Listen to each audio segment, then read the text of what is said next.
Cześć, witajcie ponownie na kanale Wojwach Bricks. Kontynuuję maraton sierpniowych nowości serii Technik i dzisiaj pokażę Wam zestaw 42176 Porsche GT4. Zestaw kosztuje 740 zł katalogowo i już w tej chwili można go kupić poniżej 600 zł i jest to trzeci po Top Gear i Audi zestaw na licencji z funkcją Control Plus w tej półce cenowej. Pudełko jest nieduże, jest wielkości zestawów za 250 zł, jest minimalnie grubsze. Porsche będziemy mogli jeździć do przodu, do tyłu oraz skręcać. Podobno jest to najszybszy model z opcją Control Plus. Dodatkowo mamy coś, czego już dawno, bardzo dawno nie widzieliśmy w serii Technik, czyli oświetlenie.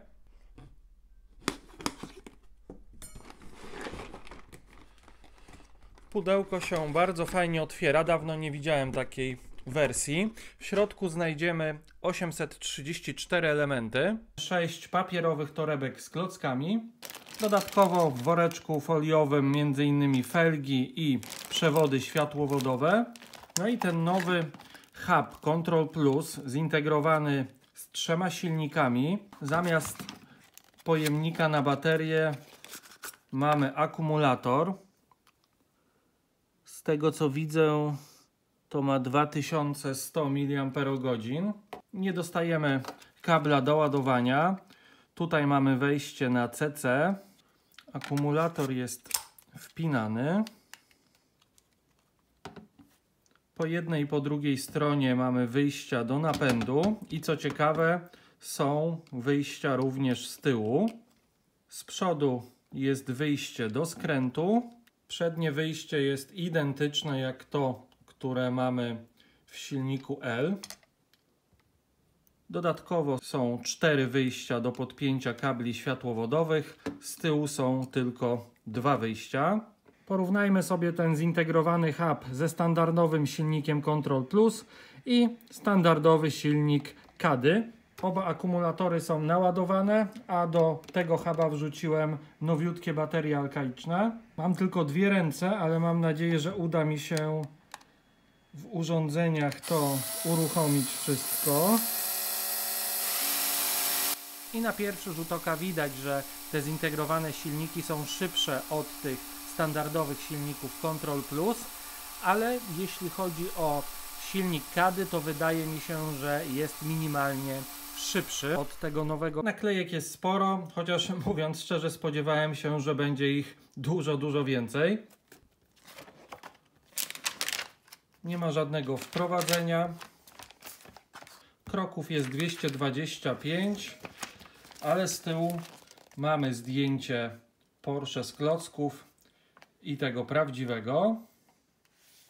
No i na końcu wykaz wszystkich elementów. I jestem po pierwszym etapie budowania. No i co mogę powiedzieć? Belka, ramka. Banalny proces budowy, no praktycznie nic się nie dzieje. Tak jak Top Gear moim zdaniem był najgorszym zestawem Control Plus, to jak na razie tutaj jest jeszcze gorzej. Tam mieliśmy chociaż namiastkę napędu z dyferencjałem. Tutaj piasty są bezpośrednio podpięte do silników. Tu mamy wyjście do skrętu.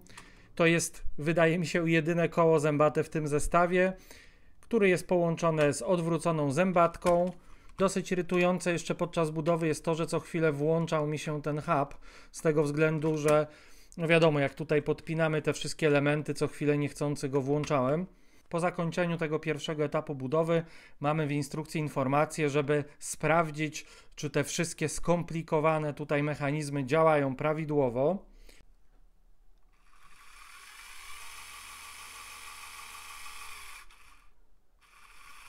Napęd działa. Skręt również. Włączanie, wyłączanie świateł też. Jest jeszcze możliwość nagłego zahamowania. Sprawdźmy, czy działa. Jest tutaj też przycisk Turbo Boost. Zobaczmy, czy jest różnica. W tej chwili, jak widzicie, on przyspiesza w miarę powoli. Teraz włączymy ten boost. No i widać różnicę w przyspieszeniu.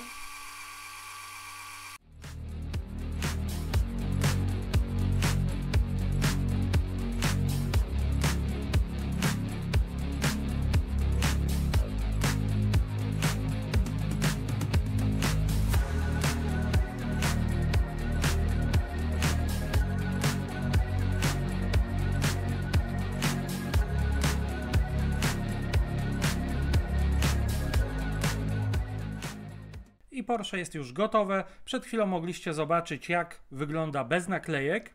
Jeśli chodzi o cały proces budowania, to jest on nudny, banalny. Tak naprawdę po pierwszym etapie budowania już nie mogłem się doczekać, kiedy skończę go budować. Jeśli chodzi o wygląd, no to na pewno na żywo prezentuje się lepiej. Trochę bardziej mi się podoba, choć przód nadal nie przypomina mi Porsche. Na transparentnych elementach mamy jedyne nadruki w tym zestawie. Pamiętamy takie rozwiązanie, tylko z innym nadrukiem z Forda GT. Doszukując się plusów, na pewno jest otwieranie drzwi. No i bardzo ciekawe rozwiązanie zablokowania ich, żeby podczas jazdy się nie otwierały. Jak widzicie, ta kulka nam się tutaj blokuje i dzięki temu drzwi się nie otwierają podczas jazdy. Bardzo pomysłowe rozwiązanie.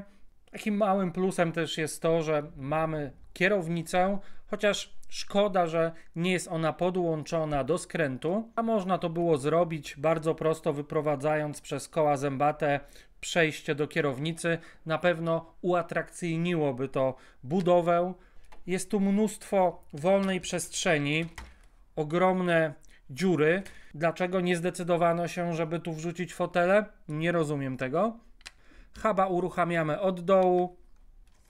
Muszę przyznać, że to oświetlenie przednie i tylne wyprowadzone przez kable światłowodowe wygląda bardzo dobrze. Podoba mi się.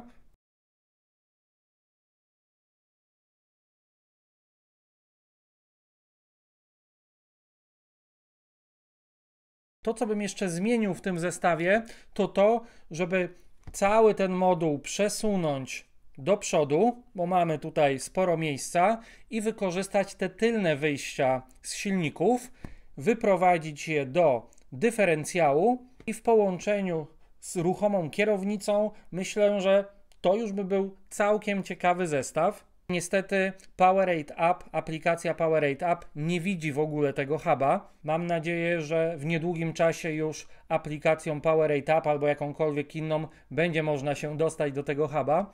Teraz sprawdźmy, jak jeździ Porsche i czy rzeczywiście jest szybkie. Najpierw sprawdzimy, czy nie będzie go znosiło na prawo, lewo. No i tu bardzo miłe zaskoczenie.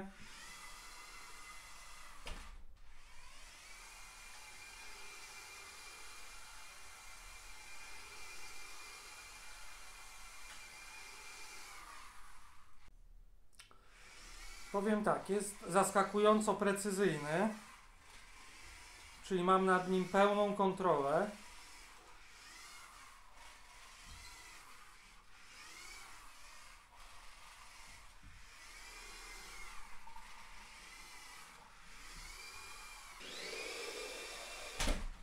Jak mogliście zobaczyć, jak na Lego jest szybki, ale nie jest to demon prędkości. Czy jest to najszybszy zestaw Control Plus? No, trzeba było go porównać z łazikiem terenowym, który do tej pory był najszybszy. Niestety nie mam go w tej chwili na stanie, ale jak mogliście zobaczyć na początku filmu, silniki zintegrowane z hubem obracają się dużo szybciej niż standardowe silniki, które znamy z poprzednich zestawów, więc reszta to jest kwestia przełożeń, wielkości kół czy wagi danego pojazdu. Podsumowując, bardzo nudny, bardzo banalny zestaw pod względem budowania. Pod względem wyglądu jest bardzo średnio. No, najprościej mówiąc, jest to typowa wydmuszka, czyli karoseria, mnóstwo wolnych przestrzeni, na plus oświetlenie i pełna kontrola przy sterowaniu tym zestawem. Dawno nie widziałem zestawu, który tak dobrze jechałby po linii prostej. Mimo że Porsche było bardzo blisko, żeby zająć miejsce zestawu Top Gear, czyli najgorszego moim zdaniem zestawu Control Plus, to ja bym go umieścił na przedostatnim miejscu. W tej półce cenowej zestawów z Control Plus nadal moim zdaniem na pierwszym miejscu oczywiście Audi.